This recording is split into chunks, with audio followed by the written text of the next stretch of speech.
guys, welcome to this video on the Cancer solar eclipse coming up on June 21st. I talked about this a lot in the monthly videos coming up for when it was coming up in June. So if you didn't see your zodiac sign creativity forecast for the month of June, definitely go ahead and check that out.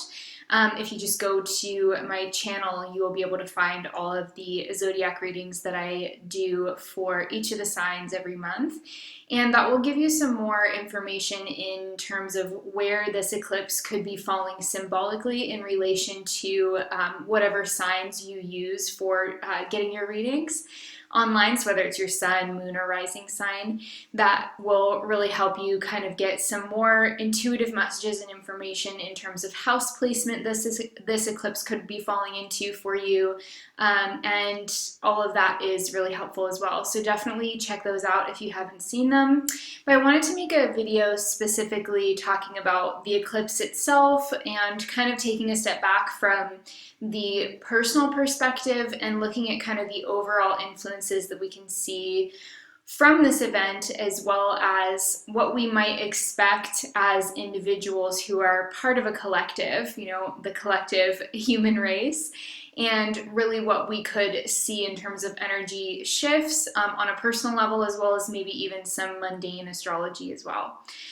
So I don't know how long this video is going to be. Grab a snack or some tea and let's get into it. So this eclipse is an annular solar eclipse. So it's actually going to be visible over parts of Africa, China, and I will put a picture right now so you guys can see the actual eclipse path, but it essentially is going over Africa, India, and China, and it will be visible from those parts of the world, which you'll be seeing right now. And so historically, eclipses, especially solar eclipses, were thought to really influence the areas of the planet where the eclipse is actually visible. And this is a theme that we can see throughout ancient astrological texts. It really talks about when there is ever an eclipse being mentioned, it's always with the kind of thought process that the country or the continent or the place where the eclipse is visible is really going to be the place that is mostly affected. So that's something that is really strongly correlated in traditional astrology, is visibility of the eclipse and the effects of it being the most prominent. However, now that we are in a global world where we depend on each other for global trade, we have international commerce, we have all kinds of, ways that we are a lot more interconnected. I personally feel like eclipses that happen over any place are largely we're going to feel the impacts in other countries as well, particularly if the eclipse impacts anything related to manufacturing or anything related to as well, like weather, crops. If you are part of a global community, which pretty much all of us are, then there can be impacts and effects that come in a very pragmatic way from an eclipse that doesn't necessarily affect your country because you don't see it. Doesn't mean that it's not still going to have, wide ripples that come out of it that really can be involved in, major shifts and changes in momentum on the entire planet. So that's one distinction that I want to make right away, is that when I'm looking at eclipses, I do pay special attention to, obviously, the eclipse path visibility, because I feel like that is going to be where you see, it's kind of the front line of, the most direct impact that you can see in terms of the eclipse. But the effects are potentially afterwards going to kind of move outward and we'll be able to ripple and radiate. Let's just talk about a couple of the basic specifics that we could just really quickly notice about this particular eclipse. So we have the solar eclipse happening, and I talked about this in the creativity videos, but we have this solar eclipse happening at 0 degrees of Cancer. So that's actually the solstice point. 0 degrees of Cancer is the solstice.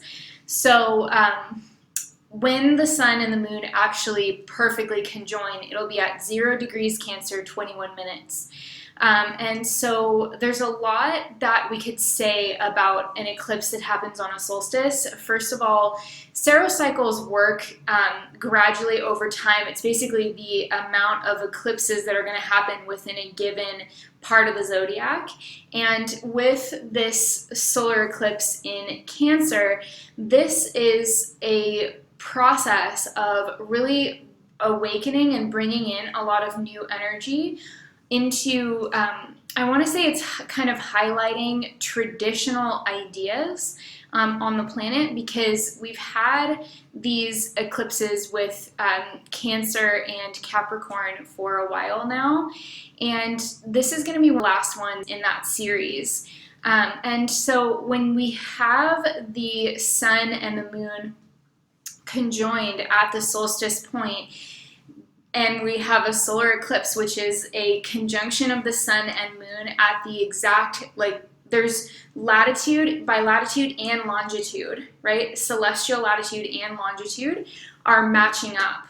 So one of the ways that you can really think about this is if you imagine like a grid work on a piece of paper, like graph paper, and there's all these lines kind of intersecting. When you get an eclipse like this, where you have this intersection of both celestial latitude and celestial longitude, it means that these 2 points, these 2 planetary bodies are coming together at such a central location that there's almost this kind of locking that takes place, particularly when you have it in the 0 degree of the solstice, because this is really like the sun's most northern point in the ecliptic. Once the sun goes through the solstice, it starts moving downward gradually, and we have all of summer to go through, but that is the sun's most northern point. So the sun and the moon are conjoining. If you can imagine like a graph paper put over the sky, the sun and the moon are conjoining at the sun's most northern point in the ecliptic. That's, to me, that's an incredibly symbolic image. It's hard to explain the total significance of that, but because this is the sun's most northern trajectory and the moon is locking in there, and we have this, really tight, crossing of the sun and the moon at the highest point that the sun can go, it's like you're almost getting this sense of a new era being ushered in.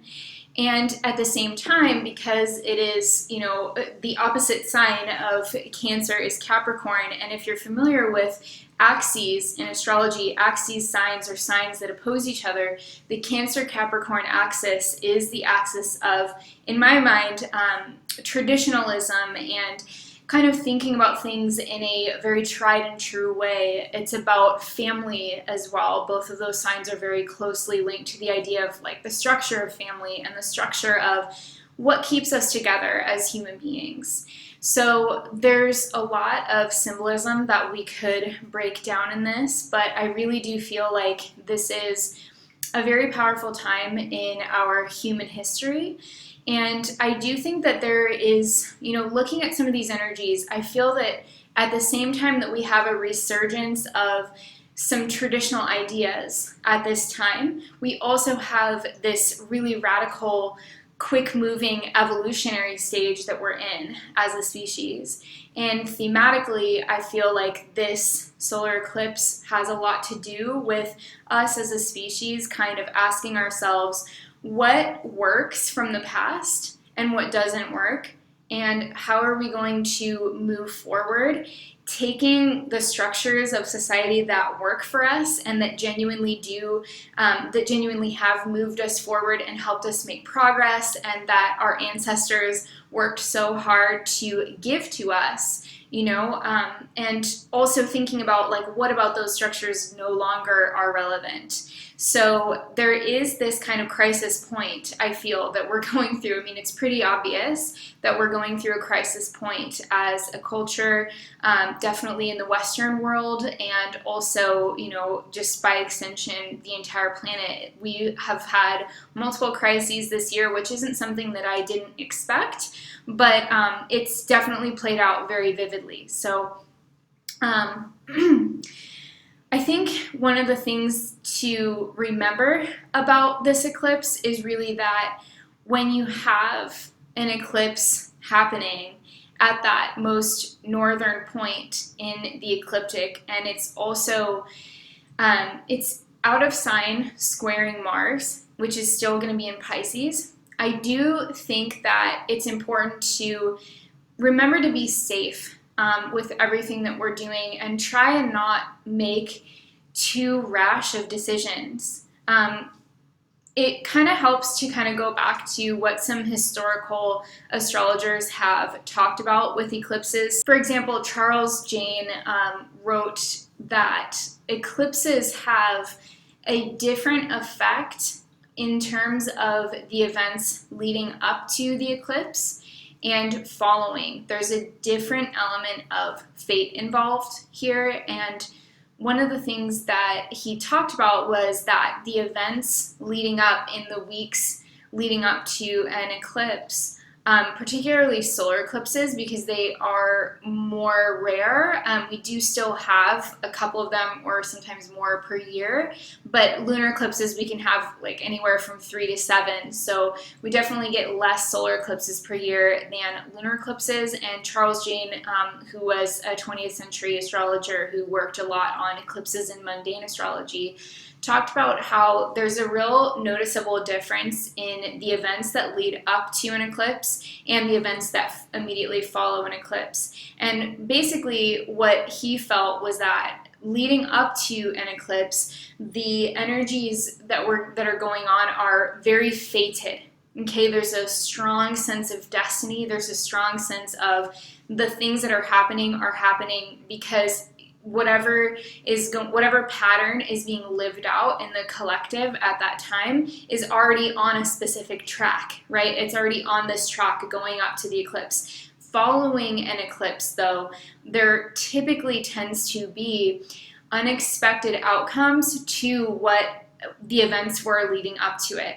So he actually recommended that people don't start a new project or try something big and different right before an eclipse, because a lot of times it can result in unexpected outcomes. That doesn't necessarily mean bad outcomes, but it does mean that something that's initiated before an eclipse, or an event that occurs that people think is going to start one type of thing, one type of theme, one type of energy, will actually, in the weeks following the eclipse, it can shift over into something totally different that we may not be expecting. So if you value the idea of predictability of your efforts, and if you value the idea of kind of being able to set out a trajectory for yourself that's going to be somewhat expectable, then it might be good to wait until after an eclipse for sure to begin that, because the events that happen in the weeks preceding an eclipse typically have outcomes that none of us are predicting. We can look to ancient mythology to get some more information about them, and I want to talk about this in relation to this particular eclipse and what's going on globally and culturally at this time, so that we can understand more what these energies may mean for us as individuals. So essentially, if you look at the Sumerian creation myth, there's a couple of different versions of this that I've read and that I've heard. In the Sumerian creation myth, it's a conflict-oriented creation myth. Tiamat was the dragon, the great dragon, and the gods at the beginning of time were sort of brawling and getting sort of rowdy and chaotic, and they killed Tiamat's husband. This is like the beginning of time. This is the story of the beginning of humanity, basically. And so Tiamat was very, very upset and disgusted with the state of affairs among the pantheon of gods at the time. And she was the most powerful dragon. She was the most powerful monster there. And so she kind of wakes up and decides to create a whole line of monsters and demons to attack the pantheon of gods that had killed her husband. And so Tiamat decided to just take out all the other gods, and so she created she birthed all of these monsters and demons and set them, to terrorize the pantheon of gods at the time. And so the gods, one by one, were trying to find a heroic figure who could stand up and slay the monsters and also Tiamat herself. But they kept, getting taken out basically one by one, just dropping like flies. Nobody was able to really face Tiamat and her kind of battalion of monsters and demons. So it looked like she was really going to win. And then this one god came forward named Marduk, and Marduk said, "I will, protect all of us. I will slay Tiamat, but in response, you guys need to make me the emperor," sort of. The thing about Marduk is that he actually had, in the myth, he's described as having eyes, all around his head, and that his words have the power of enchantment. This is a very symbolic thing about Marduk that I think is very, very specifically true in a lot of ways. To me, the idea of having eyes all around your head, first of all, that seems to me to kind of symbolize the ability to see many different perspectives and to also really pay attention, as opposed to watching things and sort of looking to have your own ideas confirmed. The concept of having eyes all around your head seems to me symbolically imply like the ability to not just look at what's directly in front of you, but to look at sort of like more of a panoramic view of things. So that is like another way of thinking about the symbolism of Marduk having eyes all around his head.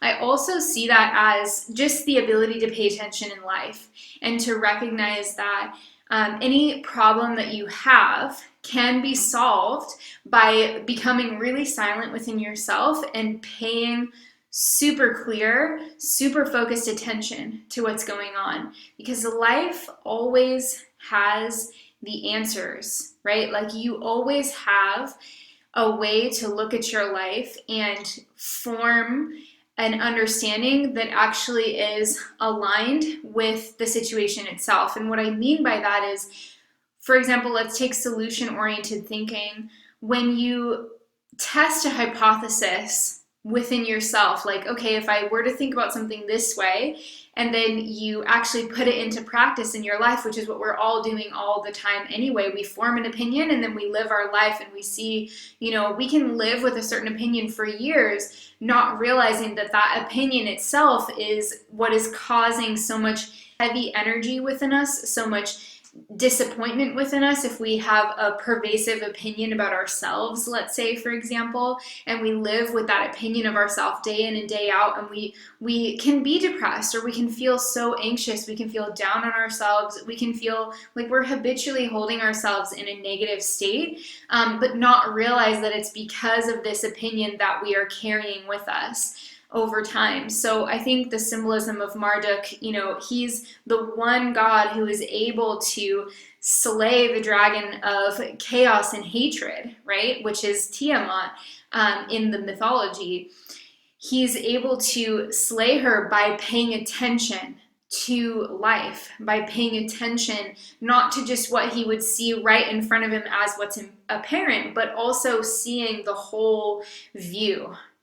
So nothing can really escape him because he's watching everything. And there's a lot of mythological figures, a lot of gods, later subsequent gods of many different cultures have this theme of eyes around the back of their head, eyes, or Odin with his ravens, going out and being able to watch everything that's going on because he has eyes everywhere. So again, it's this theme of paying attention.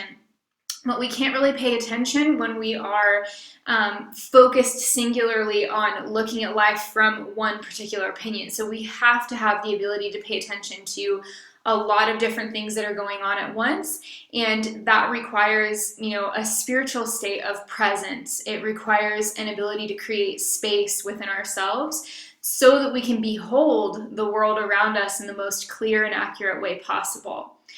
The other element of Marduk's symbolism is that he is said to be able to speak magic words, or, enchantment, words of enchantment. And this is, again, one of the oldest spiritual concepts. We can see this, even in the Bible, in the creation of life from the biblical perspective, that it started with the word, right? And we have this, theme of prayer in religion, and that religions all across the world really put a lot of importance and value on the spoken word and the spoken word's ability to create a story or a pattern or to create meaning.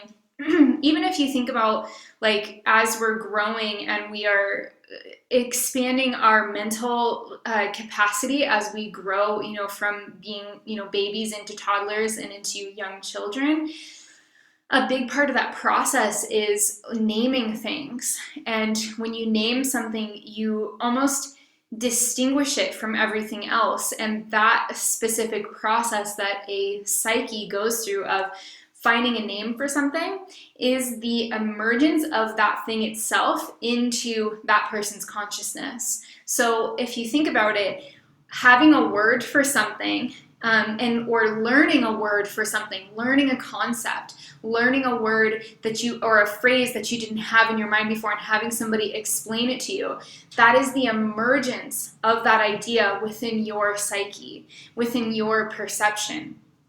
And so words can really create distinctions in reality, and distinctions in reality are what create our ability to perceive patterns, if you think about that, because patterns are repeating sections of things in life, whether you're talking about patterns in terms of the history of civilizations, right? Like we go through a revolutionary period followed by a period of relative stability, and then followed again by descent into something that resembles, more chaos, leading to another revolutionary period, and so on and so on. That's a way oversimplified example, but that is an idea or an example of a pattern. You can't have a pattern without distinction.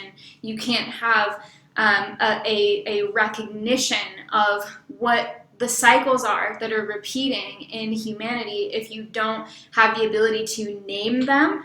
And by naming them, you're creating distinct concepts. So words are magical. Words and phrases that create psychological concepts for ourselves in our mind, those can bring about positive changes and shifts, or they can bring about incredibly negative and destructive changes and shifts. So words are super powerful. They are the cornerstone of how we create our reality. And this idea that Marduk was able to, speak magic words, and that was one of the core assets of this god that was able to slay the dragon, and which was terrorizing everyone, and that eventually led to the dawn of humanity. Like, this experience, this story is what leads to Marduk as the one who initiates the process of creating humanity out of the actual remnants of the monsters that Tiamat left behind. So that's the dawn of civilization, is from the Sumerian mythological perspective, is this major conflict that was lived out between Marduk and Tiamat, who Tiamat's actually said to be Marduk's grandmother. That's another part of the story.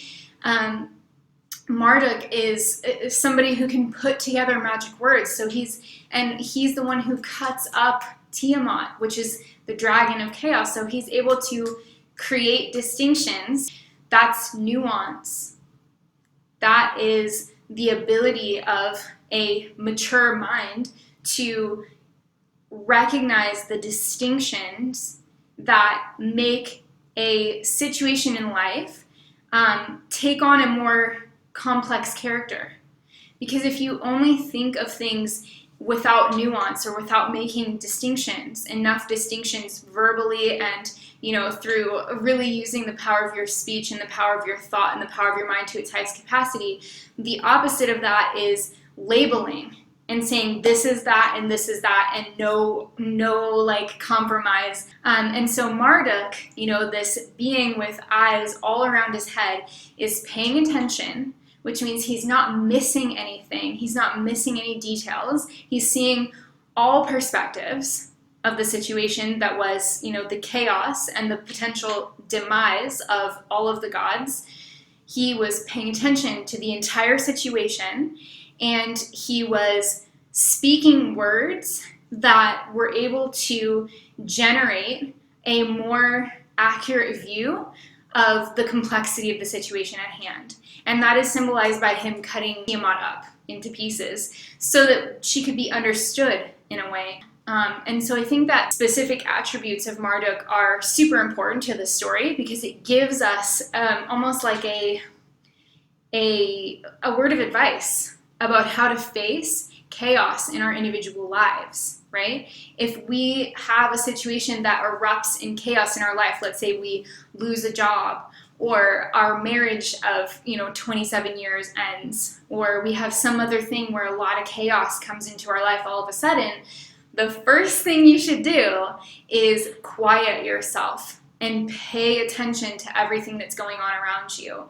without projecting any biases onto it, right? Just paying attention to what's going on, trying to see the whole picture, and then beginning the process of using your power of thought, your power of words, your power of communication to begin to try and grapple with the complexity of the situation and begin to understand it, in a way that it can be understood, in a way that it can actually be, the scary, horrible dragon of Tiamat can actually be dismantled and part by part sort of made clear in a way, so that we understand not only to say that, casting this sense of evil onto Tiamat, because Tiamat is within ourselves. Tiamat is our own reptilian brain, our own fight or flight response, our own survival instinct, our own shadow side. Like, Tiamat is within us. She's projected and represented in astronomy because somehow eclipses affect us psychologically. I mean, that it seems really clear to me. So, this is a way of understanding as above, so below. And really, I think that the creation myth is, a really great story that can show us so much advice about how to handle adversity and how to manage situations that are incredibly complex, incredibly up in our face, violent, scary, intimidating, and how we can begin the process of intellectualizing and putting things into words, which gives us the power to, verbalize and completely understand a situation, which then enables us to take the right actions, right? That comes from that place of having paid enough attention without bias to really understand it within ourselves and then begin the process of speaking our magic words. So this is a theme that we could see, around any solar eclipse, but particularly this one, given, the Mars-Neptune conjunction is separating, we're going to start to see more clarity, I think, in terms of how all of us can begin to actually create the changes that we really want to see. So Marduk is able to go forward and he slays Tiamat. Okay, and he cuts her up into pieces. He doesn't actually get rid of her, but he puts her head in the sky and her tail down below the earth, is what is said. and that becomes the nodal axis. And the nodes, the moon's nodes, are the point that the moon crosses the sun's ecliptic. The sun's ecliptic is the apparent path of the sun around the earth, and I'm talking about that from a geocentric perspective. So if you imagine like the sun going through the sky, and if you could just like fast forward it and see the sun moving across the sky, you know, in 30 seconds, that line that the sun would follow, that's the ecliptic. And that's the same, like you could project the zodiac signs onto it and you could see like, okay, the sun is going through and it's in Cancer, right? That's basically what the ecliptic is. This story, this creation myth, being so closely associated with the ability to explain the astronomical factors which ancient people discovered actually before they even discovered, you know, the value 0. Like a lot of mathematics and numbers hadn't even been created yet. They hadn't even been generated yet within the human psyche, and ancient humans already understood the moon's nodes. And the reason for that is because they were such important points. If you could predict an eclipse, there was a lot of instability that ancient people recognized that happened around eclipses. So eclipses were seen as dangerous energies, and that if you could predict one, the theory is you could sort of prepare for it, you could do the right rituals, you could shut down society, make sure all the pregnant women stay inside, like all of these beliefs of, you know, okay, we can't do this or that, we have to, you know, really protect ourselves, because, you know, eclipses were associated with economic unrest, social unrest, violence, chaos. Ancient people noticed that these things tended to occur around eclipses. So let's get back to the Sumerian creation myth. Tiamat, this, you know, dragon of all dragons, this mother of chaos, she was slain by Marduk and put half in the sky, half below the earth. That is the description of the north and the south node. Okay, and so the north node and the south node are like the dragon's head and the dragon's tail, and that dragon is Tiamat. So Marduk was the one who was able to slay her, but he couldn't completely get rid of her. And so she sort of rears her monstrous head, basically, whenever there is an eclipse. And when we have an eclipse, they always at least come in pairs, or at this time, like we have a series of 3, because we're actually having a lunar eclipse. We had one on the June 5th. We're having a solar eclipse on the June 21st, and then we have another lunar eclipse on July 5th. So that's, you know, a series of 3. You don't always get 3. Sometimes it's just a lunar eclipse and a solar eclipse, but in this example, we actually have a series of 3. And so basically what we can gain or gather from this information and from, you know, why I'm telling you guys this story is because when you have these ancient myths that are retold and retold and retold time and time again, you have to kind of recognize that there's something psychologically that really speaks, you know, through the myth. Otherwise, you know, you could create a story, right? Anybody could generate a creation myth, a personal creation myth, let's say, and you might tell it to 5 people, but what is the difference about a story like the Sumerian myth, which is literally one of the oldest stories in humankind, like one of the oldest stories we even have as a human race? What is it about that persists, right? It's an astronomical myth. You know, they were the most important thing because if they knew where the nodes were, they could predict eclipses, and eclipses were seen as the biggest danger to humanity. So what is it about this story? You know, it's an astronomical folklore. It is a It's a classic hero's journey as well, if you consider it with the perspective of Marduk. So there's so much to unpack here, and I wouldn't be able to cover everything. But I want to just point out, with everything that's going on right now globally, one of the messages that I keep getting is that we are in the midst of a powerful unconscious process that is almost like it's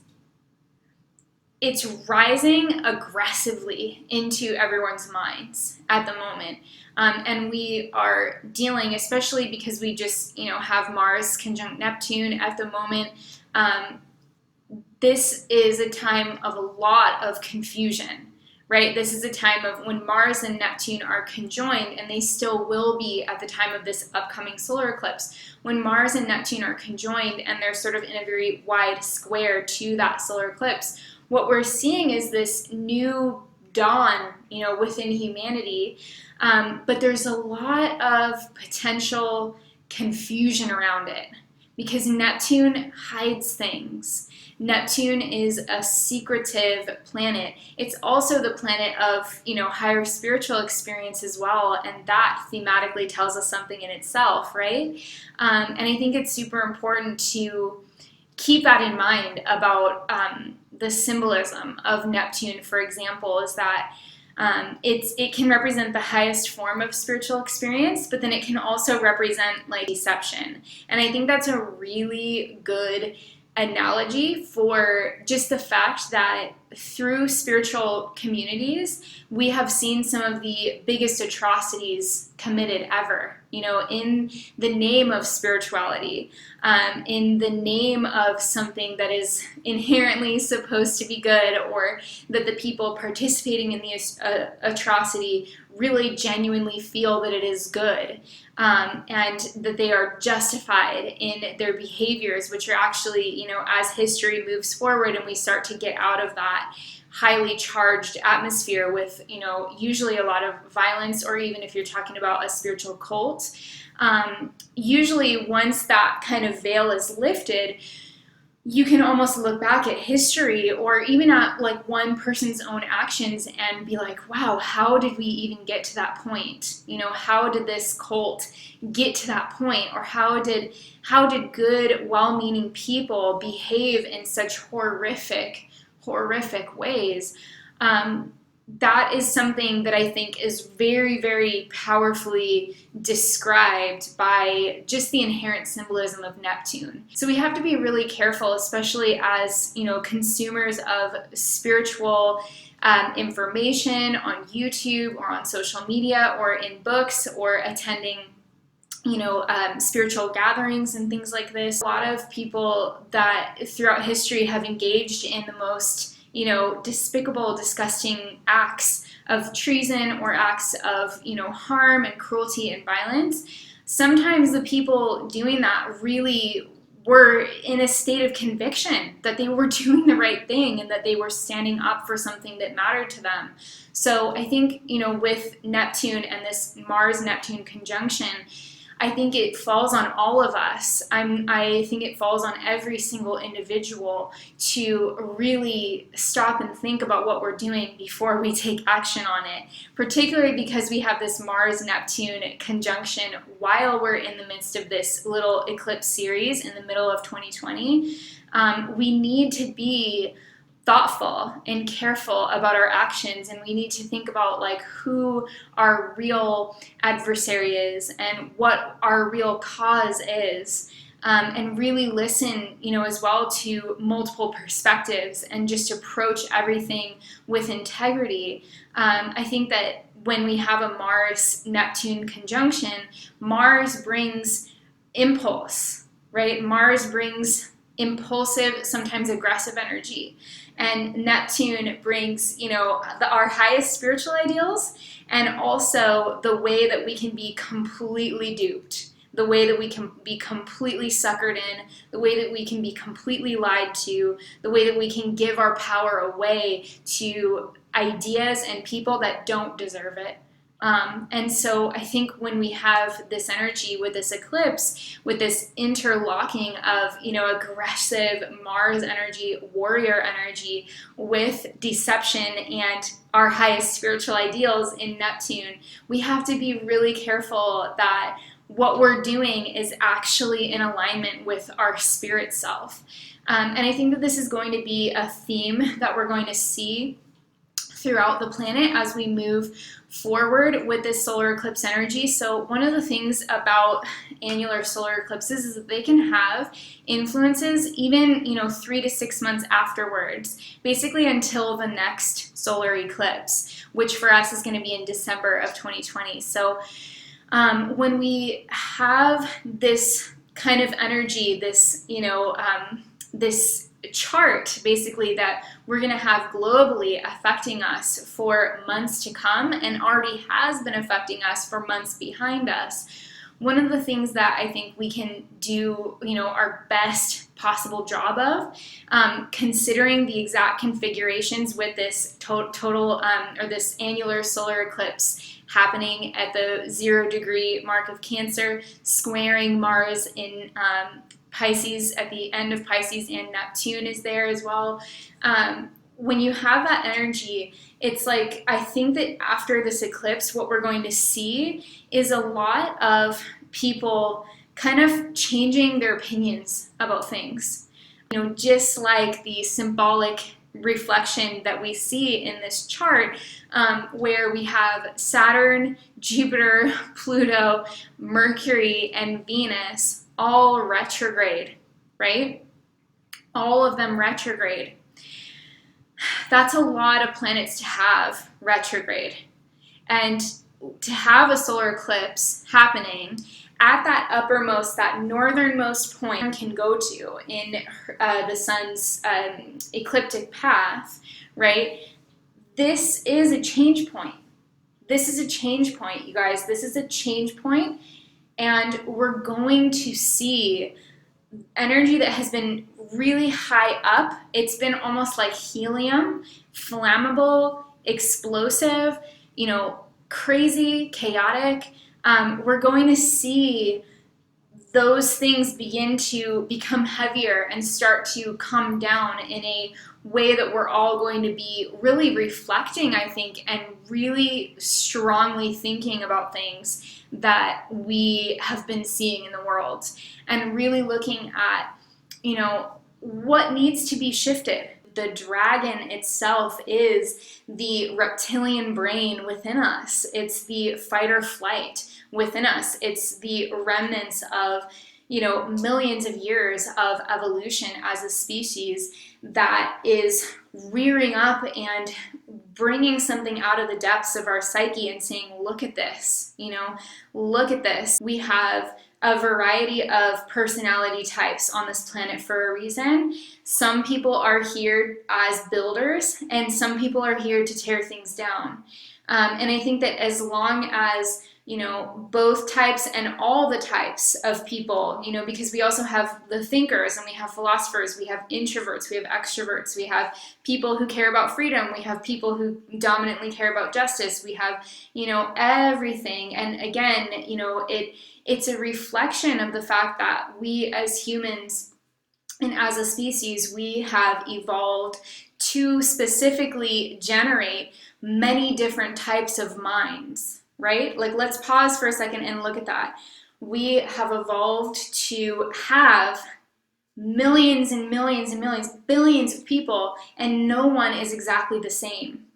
Everybody fits somewhere in the constellation of humanity, and they see just a little piece of humanity that is unique to that person because of their specific experience. So nobody has the whole story, and that's obviously how it's supposed to be for humanity, because if we didn't have this kind of diversity of opinion and we didn't have this kind of diversity of viewpoints, we could potentially risk our own demise, because if any one ideology or any one way of thinking is able to completely dominate, see a lot of instability. And ironically, the instability that happens tends to occur around eclipses, right? So the ending of, eras for many civilizations happens with or right around an eclipse. And there's a lot of famous examples of this. There's a lot of famous examples of eclipses and being associated with, for example, a leader of a country, or maybe even like a royal person, having been born on an eclipse. And a lot of times, as Charles Jane talks about in his work, that person ends up being the last of that dynastic line. If a person, a leader of a long-standing dynasty, is born on an eclipse, a lot of times that ends up being the last leader of the country. And even with Cleopatra, for example, Cleopatra was the last queen of Egypt, and she rose to power with her brother initially in the year 51 BCE, and there was a huge eclipse over Egypt that year, which is actually recorded in hieroglyphics at Dendra. And you don't normally see eclipses being recorded in Egyptian hieroglyphics because they didn't really like eclipses. A lot of ancient people did not want to record eclipses. They didn't want to make them a bigger deal than they already were, because they, again, saw, most ancient people, because they saw how much tumult and how much chaos and how much unnecessary violence and pain occurred around eclipses, they just didn't want anything to do with it. And so there aren't a lot of representations of eclipses in, ancient Egypt. However, there is one recording which seems to be of an eclipse that happened in March of 51 BCE, when Cleopatra, that was the same year that she rose to power, and she was the last queen of Egypt before Rome completely took over the ancient civilization of Egypt. And that's just one example, of many. And there was a lunar eclipse on October 1st, 331 BCE, which was the day that Alexander the Great's army defeated a Persian army that was 5 times its size, which gave the Greeks, their influence and their entering into Egypt. So there's a lot of historical and ancient examples of, whoa, there's an eclipse happening in the sky while we're fighting this major battle. And then the outcome of this battle is, 1, incredibly unexpected, and 2, changes world history forever, right? So this is a huge topic, obviously, and I think that there is so much to unpack here. And let me know in the comments if you guys have any questions. I would be happy to make a follow-up video at some point talking more about eclipses. As far as messages I can give to those of you who are working on your own projects and your own, forward trajectory, just know that this solar eclipse is going to mark a point of, I want to say, intersection, a point of intersection that will potentially put you on a new path, or on a decided path, like a path that you yourself are recognizing, this is my soul's journey. Because just like when the sun and the moon are, conjoined in an eclipse, they are locked in by longitude and they're locked in by latitude. So if you can imagine that, if you were just locked in by longitude, you could still, move it laterally. Or if you were locked in by latitude, you could still move longitudinally, if that makes sense. But when you're locked in by both, it's that is the energy of fate. That is the energy of all of us kind of collectively and individually feeling a sense of purpose in our life, a sense of this is not something that's being imposed on us. Right? It's not like an outside thing encroaching on our free will. It's both. It's the intersection of spirit and matter. So this can be an incredibly purposeful time for you. If you're a creative person, if you are an entrepreneur, this could be a time of really understanding on a deeper level what you're here to do in the world.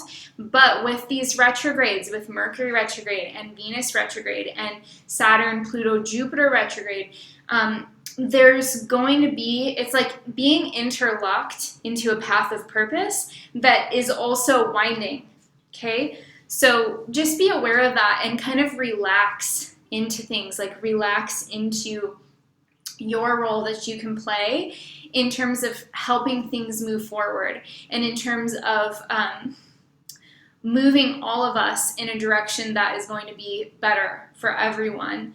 I think that focusing right now on like your path of mastery, whatever that is, whether it's mastery of a craft or being the best parent that you can be, mastering a skill, mastering money in business as well.